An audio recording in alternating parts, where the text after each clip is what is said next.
श्री कृष्णचंद्र भगवान की जय। श्री गोपाल कृष्ण भगवान की जय। नंदघर आनंद भयो जय कन्हैया लाल की। परीक्षित, सुखदेव जी कहते हैं कि परीक्षित, नंद बाबा बड़े मनुष्य उदार थे।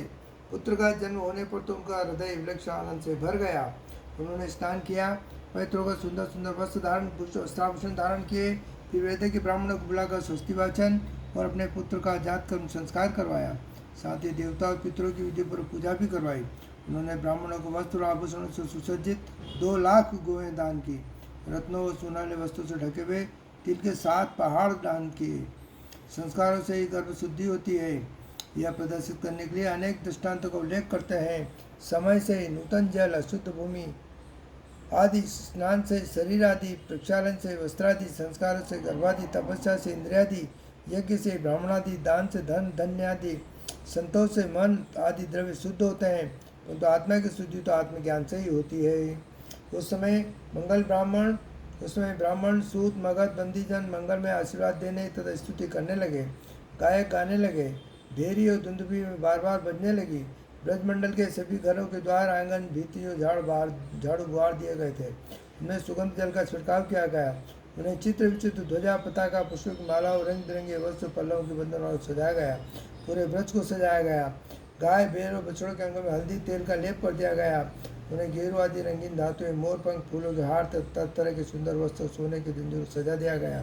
परीक्षित, सभी बाल बहुमूल्य वस्त्र, गहने, अंगर के पगड़े से सुसज्जित होकर अपने हाथों में भेंट की बहुत सारी वस्तुएं सामग्री लेकर नंद बाबा के घर आए। यशोदा जी के पुत्र हुआ है। नंद घर आनंद भयो जय कन्हैया लाल की कहते हुए यह सुनकर गोपियों को बड़ा आनंद हुआ। उन्होंने सुंदर सुंदर वस्त्र, आभूषण, अंजना आदि से अपना श्रृंगार किया। तो गोपियों के मुख कमल बड़े ही सुंदर जान पड़ते थे। उन पर लगी हुई कुमकुम की ऐसी लगती थी मानो कमल की केसर हो। उनके नितंब बड़े बड़े थे। भेंट की सामग्री लेकर जल्दी जल्दी यशोदा जी के पास चली। उस समय उनके कोई उधर हिल रहे थे।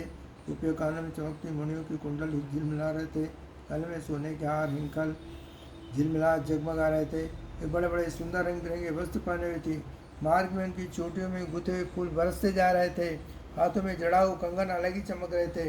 उनके कानों के कुंडल पर उधर हार हिलते झिलते जाते थे। इस प्रकार नंद बाबा के घर जाते समय उनकी शोभा बड़ी अनूठी जान पड़ती थी। नंद बाबा के घर जाकर वे नवजात शिशु को आशीर्वाद देती है, ये चिरंजीवी हो, भगवान इनकी रक्षा करे। और लोगों को हल्दी तेल से मिला पानी छिड़क देती, ऊँचे ऊँचे स्वर से मंगलगान करती थी। भगवान श्री कृष्ण समझ जगत के एकमात्र स्वामी हैं। उनके ऐश्वर्य, माधुर्य, वात्सल्य सभी अनंत है। वे जब नंद बाबा के ब्रज में प्रकट हुए उस समय उनके जन्म का उत्सव मनाया गया। उसमें बड़े से बड़े विचित्र और मंगल में बाजे बजने लगे। आनंद से मतवाले होकर गोपण एक दूसरे पर दही, दूध, घी, माखन, पानी उंडेने लगे। एक दूसरे के मुँह पर मक्खन मलने लगे। मक्खन फेंक फेंक आनंद उत्सव बनाया गया। नंद बाबा के स्वभाव से परम उदार और मनस्वी थे। उन्होंने गोपों को बहुत से वस्त्राभूषण, गोवें दी। सूत मगध बंदीजनों, नृत्यवाद्य आदि विद्याओं से अपने जीवन निर्वाह करने वाले दूसरे गुणीजनों को भी नंद बाबा ने प्रसन्नतापूर्वक मुँह मांगी वस्तुएं दान देकर उनका यथोचित सत्कार किया। यह सब करने में उनका उद्देश्य यही था, इन कर्मों से भगवान विष्णु प्रसन्न हो जाएंगे, मेरे इस नवजात शिशु का मंगल करेंगे। नंद बाबा के गोपियों का अभिनंदन करने पर परम सौभाग्यवती रोहिणी जी दिव्य वस्त्रमाला और गले के भांति भांति के गहने सुसज्जित होकर गृह स्वामिनी की भांति आने जाने वाले स्त्रियों का सत्कार करती हुई विचरने लग गई थी। परीक्षित, उसी दिन से नंद बाबा के ब्रज में सब प्रकार की रिद्धियाँ, सिद्धियाँ, अटखेलियाँ करने लगी और भगवान श्री कृष्ण के निवास अपने स्वाभाविक गुणों के कारण वह लक्ष्मी जी का क्रीड़ा स्थल बन गया।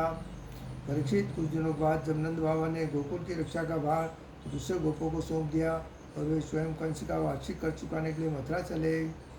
जब वसुदेव जी को यह मालूम हुआ कि हमारे भाई नंद जी मथुरा में आए हैं, राजा कंस को भी कर दे चुके हैं और जब वे यहाँ जहाँ नंद बाबा ठहरे थे वहाँ गए, वसुदेव जी को देखते नंद जी सहसा उठकर खड़े हो गए। बोले मानो पते के सिर में प्राण आ गया हो। उन्होंने बड़े प्रेम से अपने प्रीतम वासुदेव जी को दोनों हाथों से पकड़कर अपने हृदय से लगा लिया। नंद बाबा उसमें बड़े प्रेम से विवल हो रहे थे। परीक्षित, नंद बाबा ने वसुदेव जी का बड़ा सत्कार किया। वे आदरपूर्वक आराम से बैठ गए। उस समय उनका चित्त अपने पुत्रों में लग रहा था।